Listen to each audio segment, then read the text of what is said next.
Bonjour à tous, bienvenue dans notre nouvelle vidéo. Aujourd'hui, nous allons vous parler d'un événement qui a fait grand bruit dans le monde du football. Les scènes chaotiques qui ont suivi la finale de la Coupe de Grèce, impliquant l'arbitre française Stéphanie Frappart. N'oubliez pas de liker et partager cette vidéo, de vous abonner à notre chaîne et surtout d'activer l'alerte pour recevoir nos prochaines vidéos.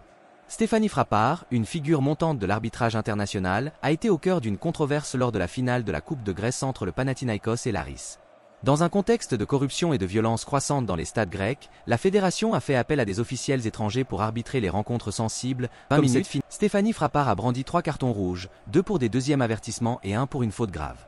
Le défenseur du Panathinaïkos, Giannis Kostira, et les milieux de terrain de l'Aris, Vladimir Darida et un autre joueur non identifié, ont ainsi été expulsés.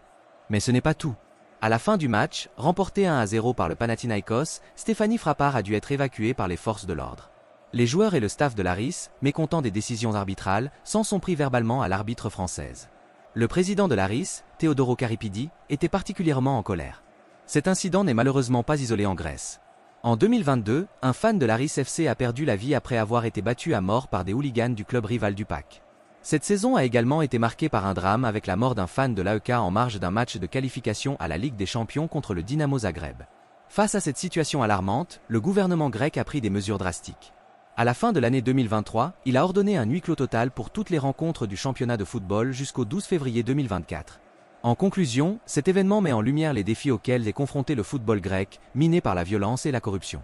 Espérons que des solutions durables seront trouvées pour assurer la sécurité de tous les acteurs du jeu. N'oubliez pas de laisser un j'aime, partager et commenter cette vidéo. Abonnez-vous à notre chaîne et activez l'alerte pour ne rien manquer de nos prochaines vidéos. À bientôt.